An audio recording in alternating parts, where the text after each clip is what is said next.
Every pro athlete's career comes with an expiry date. There are so many factors in determining how long someone's career will last, and throughout the years, we've seen some big name players make the decision to step away from the game much earlier than expected. Keeping that in mind, in this video, we're going to be looking at 6 NHL players who retired too soon. Bobby Orr retired in 1978 at the age of 30. Considered by many as the greatest defenseman in hockey history and one of the all-time greats, Bobby Orr serves as the epitome of a player whose potential was hindered by injuries. Throughout his 10-year tenure with the Boston Bruins, Orr earned 8 Norris trophies, 2 Art Ross trophies, 3 Hart trophies, and 2 Conn Smythe trophies. Under his leadership, the Boston Bruins clinched the Stanley Cup in both 1970 and 1972. Orr gained a reputation for his remarkable offensive rushes from end to end. Throughout 657 games played, Bobby Orr tallied 270 goals, 645 assists for an overall of 915 points. Unfortunately, during his rookie season, Orr collided with the net during a rush, injuring his left ankle and setting the stage for a career plagued by physical setbacks. By the time Orr reached the age of 27, his knee issues significantly hindered his ability to perform on the ice. Despite undergoing surgeries, his condition did not improve. Consequently, when he transitioned to the Chicago Blackhawks, he was already considered a player with limited potential. Orr ultimately retired after just playing 26 games with the Blackhawks over 3 seasons, including missing the entire 1977-78 season before hanging up the skates. Ken Dryden retired in 1979 at the age of 31. Ken Dryden burst into the NHL in 1971 like a force of nature. Initially selected in the 1964 draft, this talented goaltender made the unconventional decision to delay his professional hockey career and instead pursued a history degree at Cornell University while competing in NCAA hockey. In the latter stages of the 1970-71 season, Dryden joined the Montreal Canadiens and showcased his skills with such excellence that he secured the starting position for the playoffs. As a rookie, he made Montreal Canadiens history by claiming the Conn Smythe Trophy while helping Montreal seize the Stanley Cup. Throughout his remarkable career, Dryden collected an impressive 5 Stanley Cup victories, a Calder Trophy, and 5 Vezina trophies. Throughout 397 games played, he had 258 wins, 57 losses, 74 ties, and 870 goals against. Dissatisfied with the contract proposed to him for the 1973-74 season, Dryden opted to sit out for the year and pursued his law degree.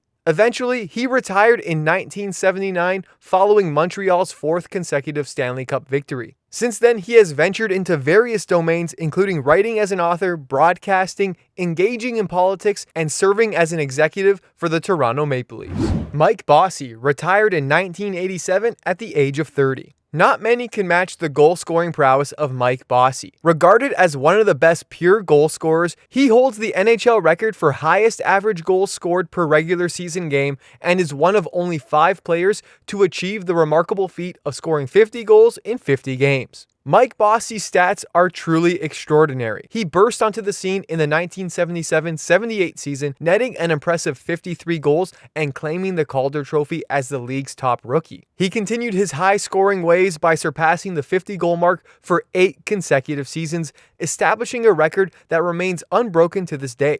Through 752 games played, he scored 573 goals, 553 assists, and tallied 1,126 points. In addition to his exceptional regular season performances, Bossy excelled in the postseason, particularly during the New York Islanders' dominant run from 1980 to 1983 when they secured 4 consecutive Stanley Cups. Notably, he is the only player in NHL history to score the game-winning goal in the Stanley Cup Finals in consecutive years, accomplishing this feat in 1982 and 1983. However, as the Islanders dynasty gave way to the rise of the Edmonton Oilers, the team's success began to diminish. Despite recording 2 more 50-goal seasons, Bossy's career was hindered by back problems, forcing him to retire in the 1986-87 season. Mario Lemieux retired in 1997 at the age of 31. Mario Lemieux secured a spot on this list despite retiring for good in 2006 at the age of 40, primarily because many believe his career ended back in 1997. Throughout his NHL journey, Lemieux faced a multitude of challenges, enduring over 500 game absences due to various adversities. Despite battling back problems, tendinitis, and even Hodgkin's lymphoma, he continued to mesmerize fans with his exceptional skills on the ice. Lemieux achieved remarkable success during his playing days, winning the Stanley Cup with the Pittsburgh Penguins in 1991 and 1992. In addition to his team accomplishments, he accumulated numerous individual accolades, including the Calder Trophy, the Lester Patrick Trophy, the Masterson Trophy, 3 Hart Trophies, 6 Art Ross Trophies, and 2 Conn Smythe Trophies. He also earned the gold medal with Team Canada at the 2002 Winter Olympics in Salt Lake City and played a pivotal role in the legendary 1987 Canada Cup, which was considered one of the greatest teams in Canadian hockey history.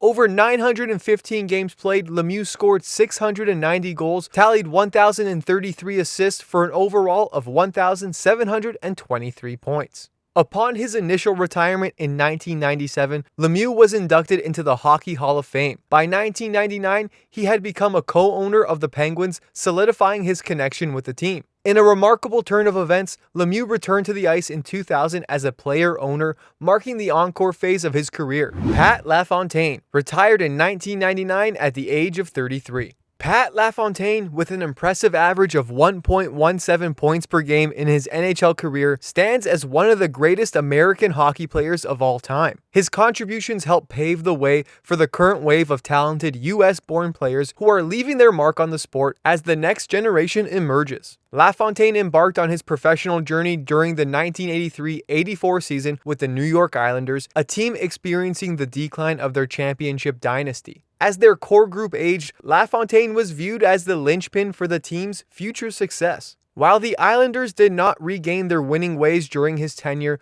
LaFontaine left with a lasting impression. One of his most memorable moments came in 1987 when he scored the game-winning goal in quadruple overtime against the Washington Capitals. Unfortunately, LaFontaine's career was significantly impacted by injuries, beginning with a serious concussion sustained by a hit by James Patrick of the New York Rangers during the 1990 playoffs. Then, unable to reach a contract agreement with the Islanders the following year, he was traded to the Buffalo Sabres in 1991. In his first complete season with the Sabres, LaFontaine achieved something truly remarkable. In the 1992-93 season, he recorded a career-high 53 goals and 148 points, the highest point total ever achieved by an American-born player. Through 865 games played, he scored 468 goals, 545 assists, and tallied 1,013 points overall.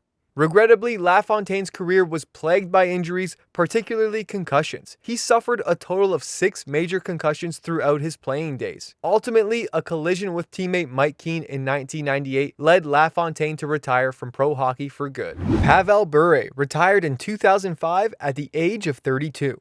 Pavel Bure's electrifying speed took a toll on his body permanently. Bure's playing style revolved around his explosive end-to-end rushes, maneuvering through defenders at an astonishing speed. And of course, ending those plays with creative finishes that left goaltenders in awe. During his early years with the Vancouver Canucks, Bure displayed fearlessness and operated like a well-oiled machine. However, his brilliance started to diminish following a knee injury he sustained early in the 1995-96 season, which forced him to miss the entire year. In the 1993-94 season, Bure topped the NHL with 60 goals and continued his goal-scoring prowess by securing the Rocket Richard Trophy for 2 consecutive years after being traded to the Florida Panthers. Over his 702 games played, Bure scored 437 goals, 342 assists, and totaled 779 points overall. Bure was never able to fully recapture his pre-injury form. Various health issues hindered Bure's performance during his time in Florida. In March of 2002, he was then traded to the New York Rangers, but encountered yet another knee injury, limiting him to just 51 games played before ultimately retiring from the NHL.